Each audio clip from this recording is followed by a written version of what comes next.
É hora da entrevista do dia com Denise Campos de Toledo. E vamos falar agora sobre o comportamento do mercado e as perspectivas para a economia. Eu converso com o Luiz Otávio de Souza Leal, que é economista-chefe do Banco Alfa. Luiz Otávio, boa noite. Boa noite, Denise. Bom, a gente tem visto um movimento mais agitado do mercado financeiro nas últimas semanas, Ibovespa abaixo dos 100 mil pontos, o dólar testando a faixa dos 5,50, muita pressão na curva de juros. E para muita gente isso se trata apenas de interesse dos investidores, mas isso reflete muito de expectativas em relação à economia. E aí eu queria saber quais são os fatores que mais estão influenciando hoje o mercado. Porque a gente tem alta de juros no exterior, mas a gente tem muito problema aqui no Brasil também, não é? Denise, acho que você chamou a atenção para os fatores corretos, tá? Então, a gente tem aí uma combinação de fatores externos. Então, a gente tem a política monetária sendo elevada nas principais economias. Então, ontem a gente teve o Banco Central Europeu começando a subir os juros. Semana que vem a gente tem o Banco Central Americano que deve manter o ritmo de alta de 0,75 pontos percentuais. Teremos também na outra semana, quando a gente tiver o cupom, a gente vai ter o Banco Central inglês que também vai continuar subindo os juros. Então, essa movimentação dos bancos centrais, dos principais bancos centrais mundiais, levam à percepção de que a economia mundial vai desacelerar fortemente e alguns países, como o próprio Estados Unidos, pode entrar em recessão. Isso gera uma certa aversão ao risco e países emergentes, como o Brasil, acabam sofrendo. Então, a gente tem aí a bolsa caindo, o dólar subindo aqui no Brasil e os juros, a curva de juros ficando mais pressionada. E você citou as questões internas. Eu acho que principalmente a parte fiscal do governo, ela tem chamado muita atenção dos investidores, tá? E o mercado de juros é o mercado que está refletindo de forma mais intensa essa indisposição do mercado com essas novidades fiscais que, por exemplo, essa PEC dos benefícios trouxe, tá? Então, eu acho que essa discussão fiscal é uma coisa que vai acompanhar a gente durante essa campanha eleitoral, dado que a gente tem uma foto boa, tá? Então, quando você olha os dados fiscais, a arrecadação recorde, tudo isso, parece que as coisas estão boas, mas quando a gente olha para frente, principalmente para o próximo governo, a gente vê um monte de entulho que vai ter que ser limpado, tá? Então, por exemplo, os R$ 600 do Auxílio Brasil vão continuar ou não vão continuar? Só esse Auxílio Brasil são 150 bilhões de reais para o ano que vem. Tá? Os 150 bilhões é praticamente todo o recurso que o governo tem disponível para fazer os seus gastos discricionários, como investimento, por exemplo. Tá? Então, a foto é boa, mas o filme parece que é mais um filme classe B. E mesmo a foto atual tem de ser observada com algumas ressalvas. O governo conseguiu lançar esse pacote de bondades, aumentar o Auxílio Brasil, driblando o teto de gastos. Tem um estado de emergência, então essas despesas correm por fora dos limites do teto de gasto. Agora, quando você pega na prática a contabilidade real, as contas melhoraram com a arrecadação, mas hoje mesmo o governo anunciou um corte adicional do orçamento de 6,8 bilhões de reais. E várias áreas de governo estão reclamando da falta de recursos para projetos. Então, o governo tem priorizado algumas questões, tendo em vista, inclusive, a proximidade das eleições, mas aquela gestão de dia a dia das despesas dos ministérios, isso está ficando em segundo plano, né?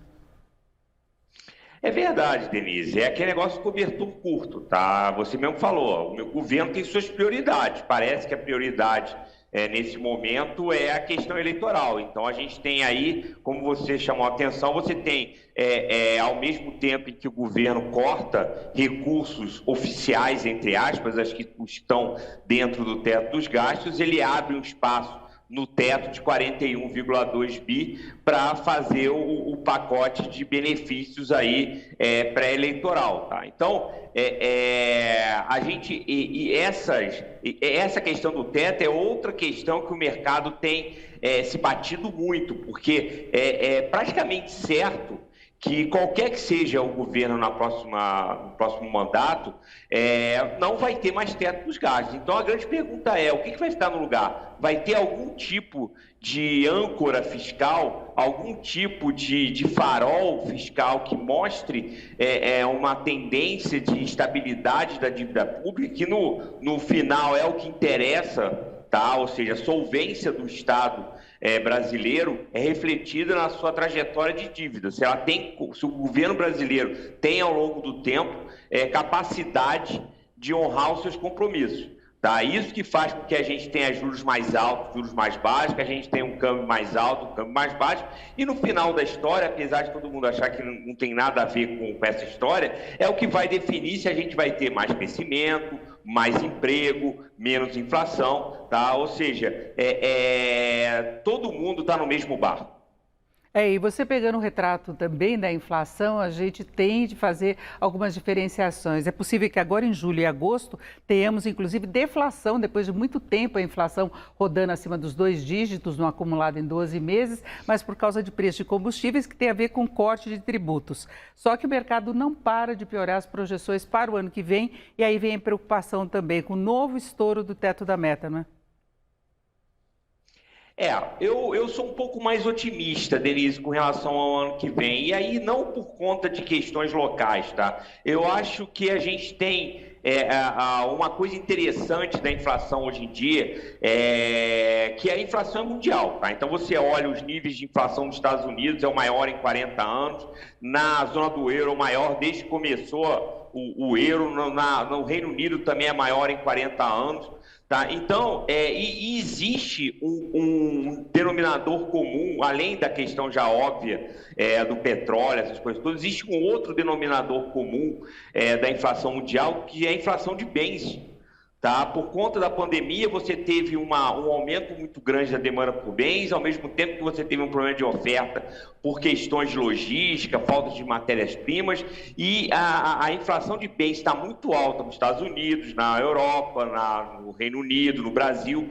E o próprio Banco Central coloca isso como um fator importante a salientar, de que essa parte da inflação é uma inflação importada, ou seja, uma inflação que a gente tem, obviamente, questões locais da demanda aquecida em alguns setores, problemas de oferta também aqui dentro, mas tem um fator comum desses bens industriais estar aumentando no mundo inteiro. A minha posição, um pouco mais otimista, é que os bancos centrais aumentando os juros fortemente, como eles têm feito a partir do primeiro trimestre desse ano, vai fazer com que o preço desses bens industriais ao redor do mundo comecem a cair. E isso vai ter reflexo nos bens industriais aqui no Brasil também. Tá? Então, eu acho que o pedaço importado dessa inflação vai começar a arrefecer a partir da virada do ano. E isso vai, sem dúvida nenhuma, ajudar o Banco Central brasileiro.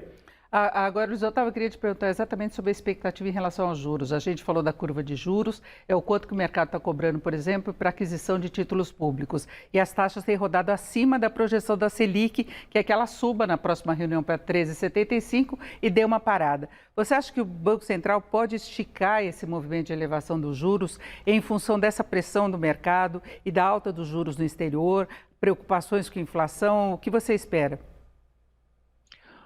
Denise, eu acho que ele vai parar na próxima reunião, tá? Mas ele vai indicar que é uma parada, mas ele não vai indicar que é uma parada definitiva. Eu acho que ele vai dar uma indicação de que é uma pausa, tá? E aí entra uma questão que não está escrita na pedra, tá? Não é uma regra, uma lei, mas normalmente os bancos centrais eles evitam aumentar os juros próximos das eleições. Tá? E a reunião de setembro, que é a próxima depois de agosto, vai ser a 1 semana e meia do primeiro turno da eleição aqui no Brasil.